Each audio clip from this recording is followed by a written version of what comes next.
우리 함께 기도하고 하나님 말씀 나누도록 하겠습니다. 하나님 아버지, 오늘도 성실히 신실하게 우리에게 함께 하시고 말씀하여 주시니 감사합니다.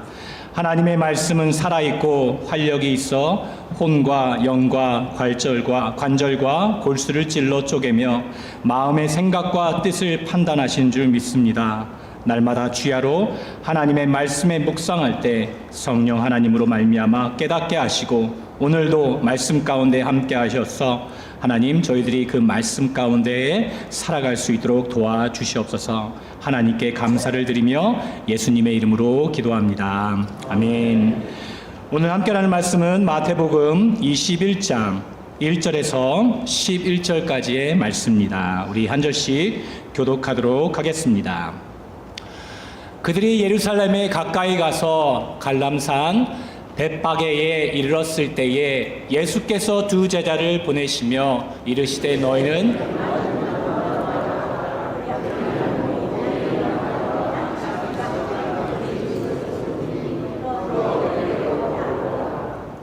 만일 누가 무슨 말을 하거든 주가 쓰시겠다 하라. 그리하면 즉시 보내리라 하시니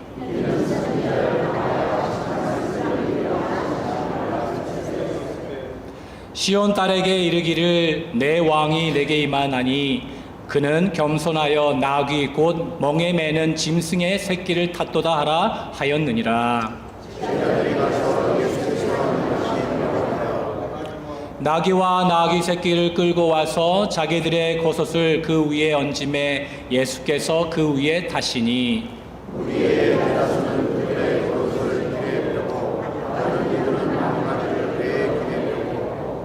앞에서 가고 뒤에서 따르는 무리가 소리 높여 이르되 호산나 다윗의 자손이여 찬송하리로다. 주의 이름으로 오시는 이여 가장 높은 곳에서 호산나 하더라.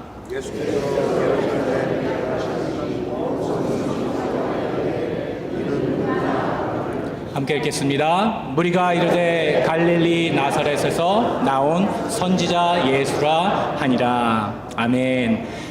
여러분 다 종려나무 가지 받으셨어요?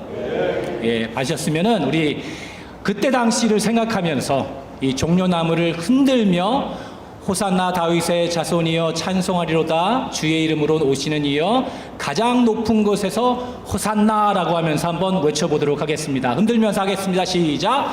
호산나 다윗의 자손이여 찬송하리로다. 주의 이름으로 오시는 이여 가장 높은 곳에서 호산나. 아멘입니까? 아멘입니다.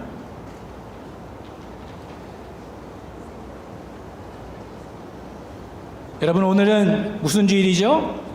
예, 종려주일입니다. 종려주일이라는 것은 예수님께서 우리의 죄를 사하시려고 십자가를 지시고 죽으시러 예루살렘 성에 들어가는 것을 기념하는 날입니다. 예수님께서 인류를 위해서 우리의 죄를 사하시기 위해서 메시아로 오신 것을 기념하는 것이며 또한 일주일 후에 부활하실 그 승리에 대해서 예견하면서 이 예루살렘에 들어오시는 것을 설명해주고 있는 겁니다. 그런데 이스라엘 백성들이 왜 예수님이 예루살렘에 입성하시는데 종려나무를 흔들며 환영을 했습니까? 여러분 이 종려나무를 흔들면서 그렇게 외쳤는데 왜 종려나무를 흔들었습니까? 종려나무 가지를 그냥 흔드니까 같이 흔들었어요. 예, 종려나무는 승리라는 그런 의미를 가지고 있습니다. 고대 시대에 이 종려나무가 승리라는 그런 의미를 가지고 있어서 이렇게 종려나무 가지를 흔들면서 예수님을 환영하는데요. 그들은 예수님이 구약에서 예언한 다윗의 자손 즉 왕으로 이스라엘을 회복하며 구원하는 왕으로 생각하기 때문입니다. 그러나 종려나무가 승리의 상징이었고 그리스도를 승리의 왕으로 보았기 때문입니다. 그렇죠? 그래서 유월절을 지키기 위하여 전국 각처에서 올라온 많은 사람들이 모여들기 시작하였을 때에 마침 예수님께서 예루살렘 성으로 입성하신다는 소문을 이 사람들은 들어서 이렇게 종려나무 가지를 들고 그 예수님, 나귀를 타고 오신 예수님을 환영하는 겁니다.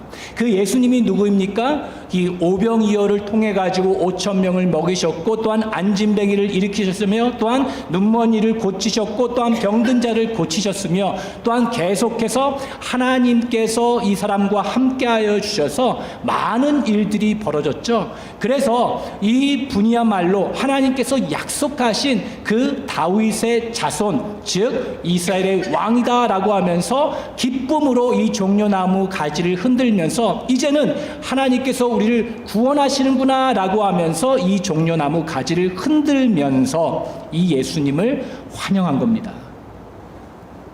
그래서 호산나 다윗의 자손이요 찬송하리로다 주의 이름으로 오시는 이여 가장 높은 곳에서 호산나를 외치면서 이렇게 예수님을 환영하는데요. 여러분, 호산나는 무슨 뜻입니까? 네. 예, 방언하시는 것 같아요. 바바바바 하시면서. 예, 호산나는 무슨 뜻이냐면 지금 나를 구원해 주소서라는 뜻입니다. 이제 우리를 구원하여 주시옵소서. 당신만이 우리를 구원하실 수 있는 왕이십니다라는 것을 고백하며 이 종려나무 가지를 흔들면서 호산나 호산나 다윗의 자손이여 찬송하리로다. 나를 구원하시는 이, 우리를 구원하시는 이는 이 예수님이다 라고 하면서 그렇게 고백을 하면서 이렇게 외친 겁니다. 그런데 왜 이렇게 환호를 하는 것일까요?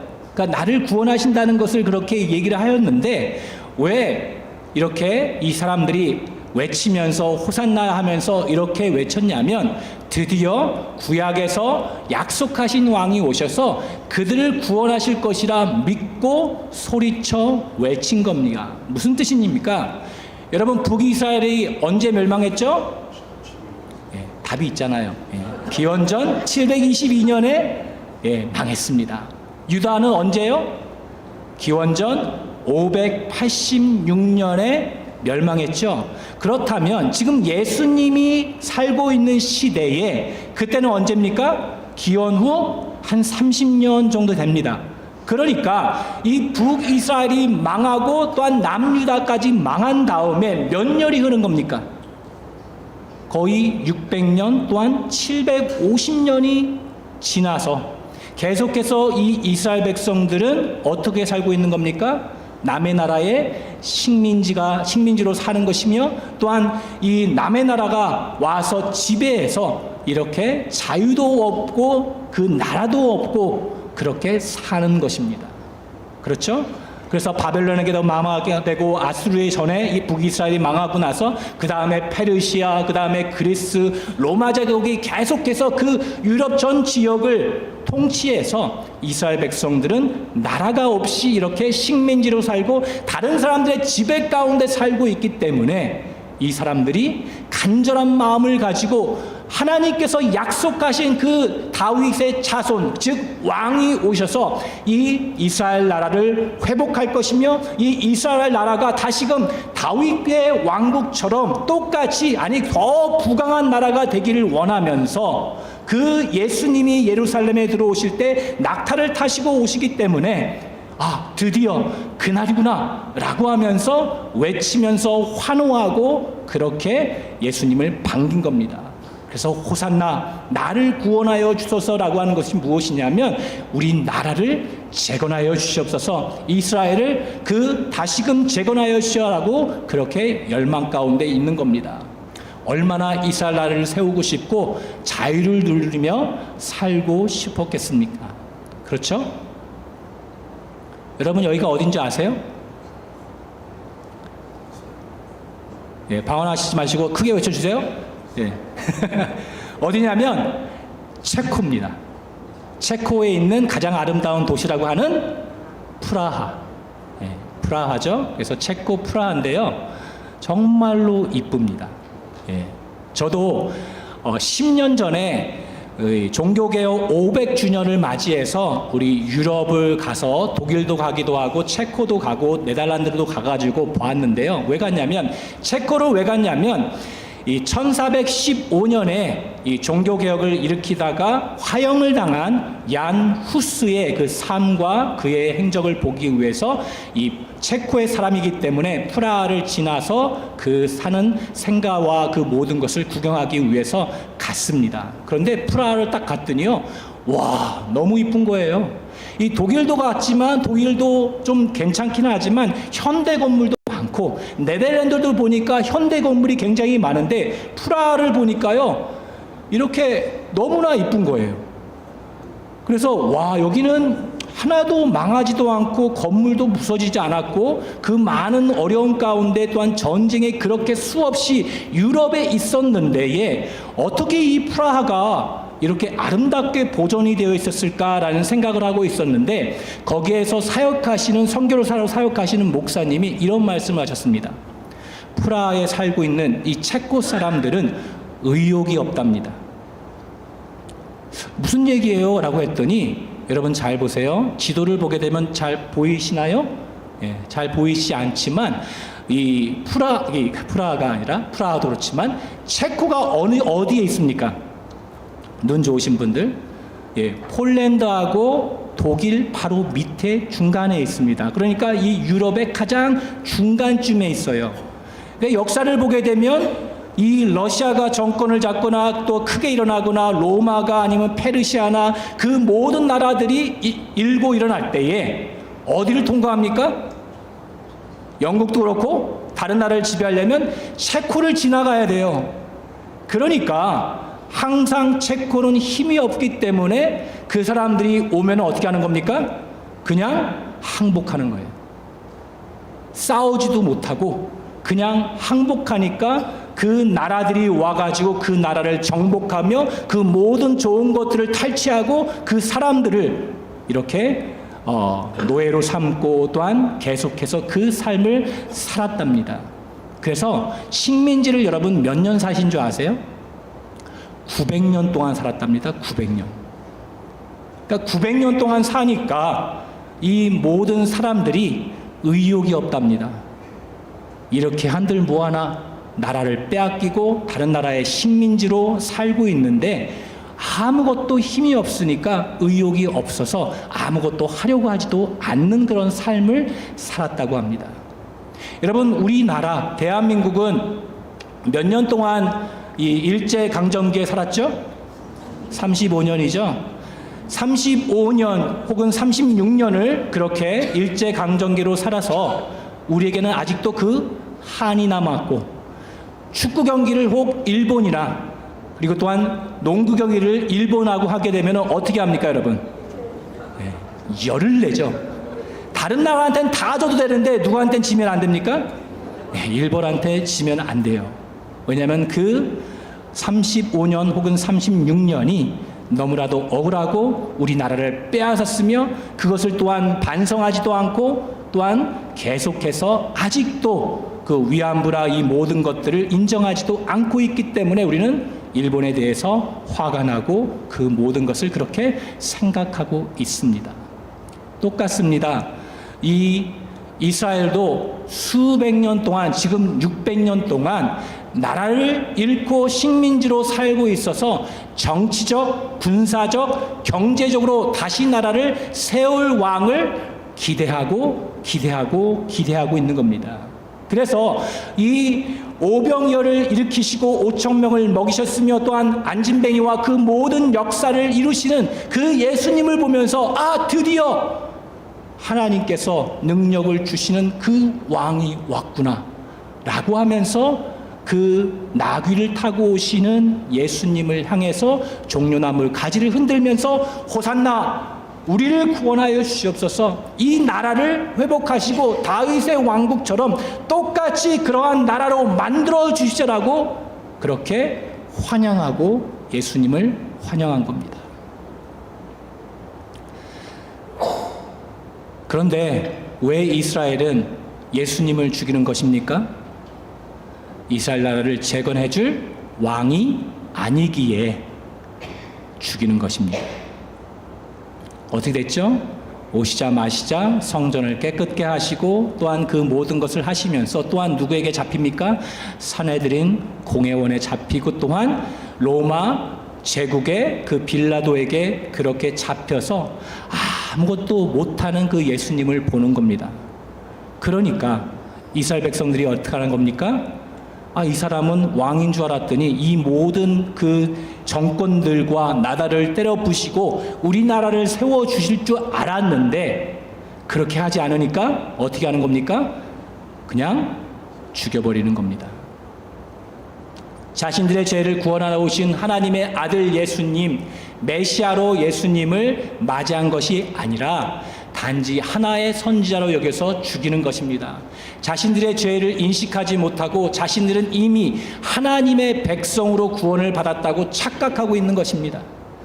이 이스라엘 백성들은 자신들은 하나님이 택하신 그러한 선민, 하나님의 백성이기 때문에 그들은 죄 가운데 빠져 있어도 그들은 죄인이라고 인정하지도 않고 오직 그 하나님께서 우리를 사랑하셨기 때문에 구원받은 백성이라고 착각하고 있고 또한 착각 가운데 있는 것뿐만 아니라 이제는 그 하나님께서 약속하신 그 다윗의 자손, 그 왕이 오셔서 이렇게 나라를 세울 것을 또한 기대하며 나아가는 겁니다. 그렇죠? 그들의 죄를 사하여 주실 예수님을 기대하지 않고 바라지도 않은 것입니다. 다른 선지자, 다른 그 어떤 누구도 필요가 없는 겁니다. 자기들의 나라가 재건되고 사는 것에만 관심이 있는 겁니다.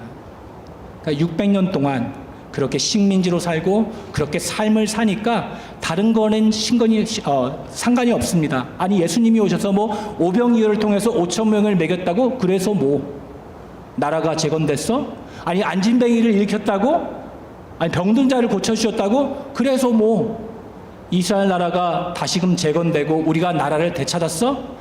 그렇지 않기 때문에 이 사람들은 일주일 전, 며칠 전만 해도 호산나 호산나 하면서 예수님을 환영하고 드디어 나라가 재건될 것이다 라고 그렇게 환영을 했음에도 불구하고 예수님이 그러한 나라를 재건하실 왕이라는 것을 아니라고 그렇게 알게 되어서 또한 보게 되어서 십자가로 죽여버리는 것입니다. 그래서 지금까지도 이 메시아를 기다리고 있어요. 어떤 메시아요? 자기의 나라가 다윗의 왕국처럼 똑같이 그러한 부강한 나라, 강한 나라, 그러한 나라가 세워지기를 기다리고 있는 겁니다. 그냥 예수님은 한 선지자로, 좋은 선지자, 병을 고쳤던 그 선지자로 생각하고 그냥 넘어갑니다. 그러나 여러분도 다 아시다시피 예수님께서는 나귀를 타시고 예루살렘의 이 성전에 입성하셨습니다. 이 마태는 이 스가랴 9장 9절의 말씀을 인용해서 이렇게 얘기했는데요.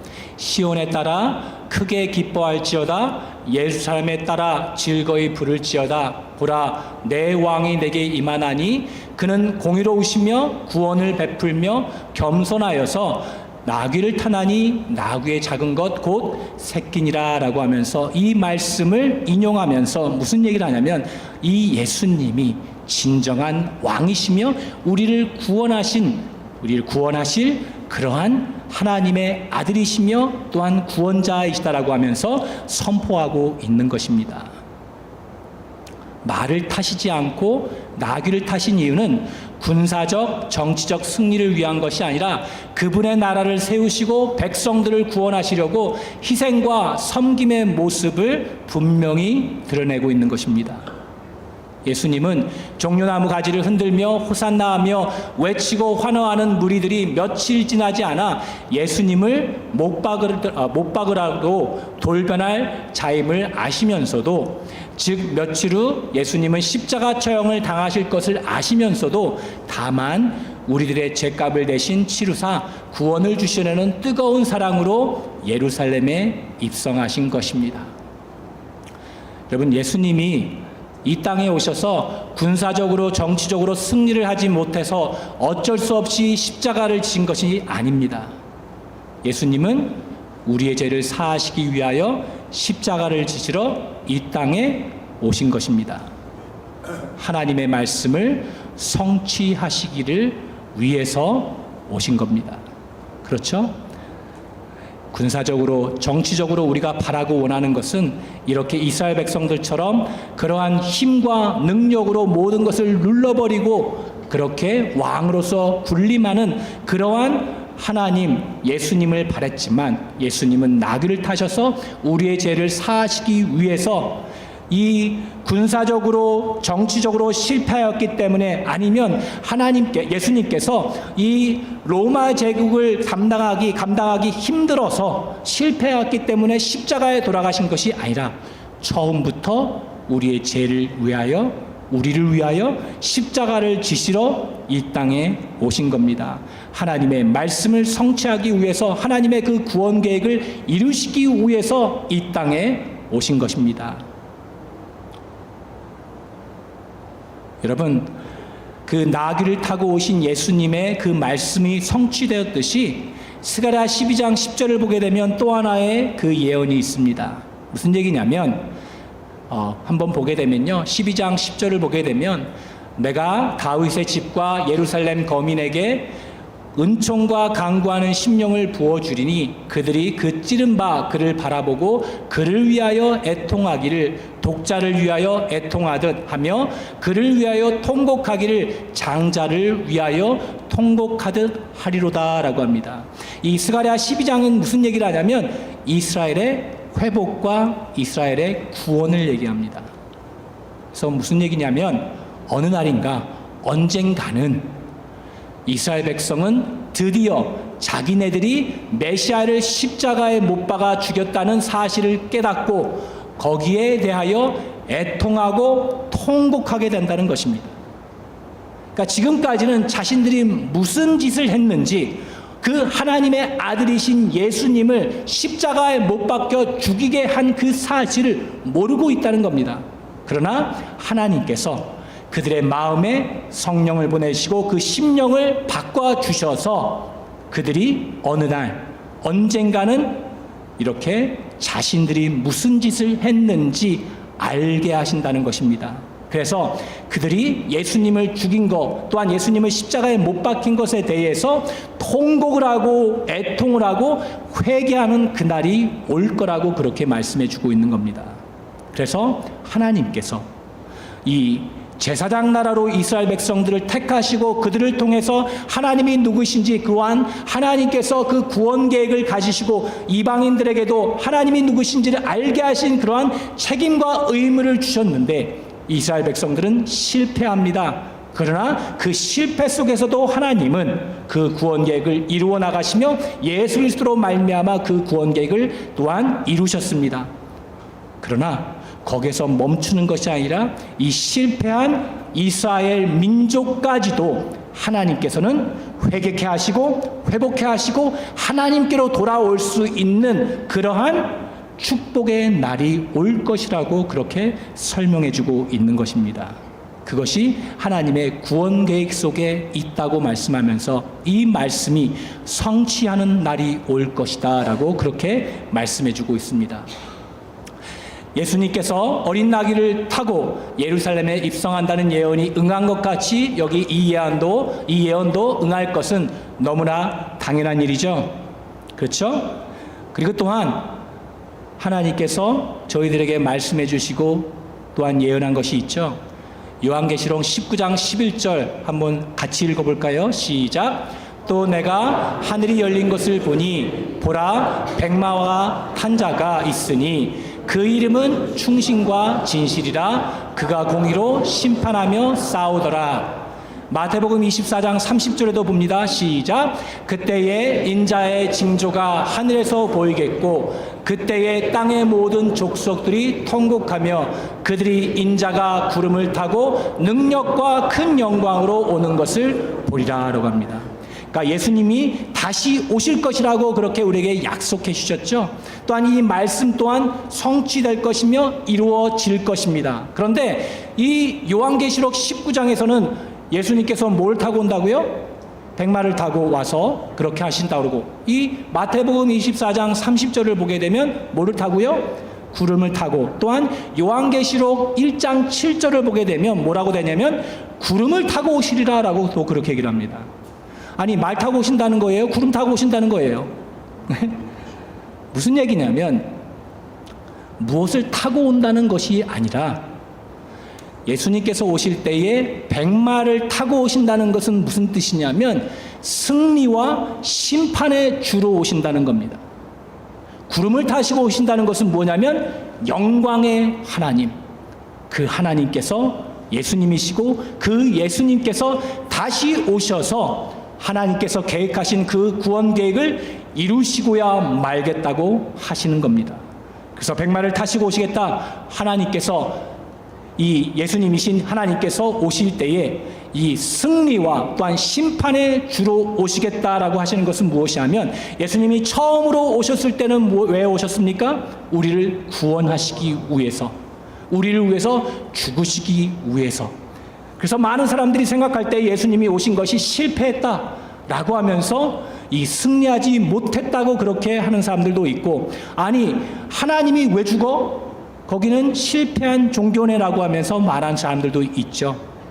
그래서 예수님께서 다시 오실 때에는 승리의 하나님이시며 또한 심판의 하나님으로 오실 것이며 그 영광의 하나님으로 오셔서 우리에게 임하실 것이고, 또한 우리와 함께 하셔서 그 구원 계획을 이루시고야 말겠다 하시는 것입니다.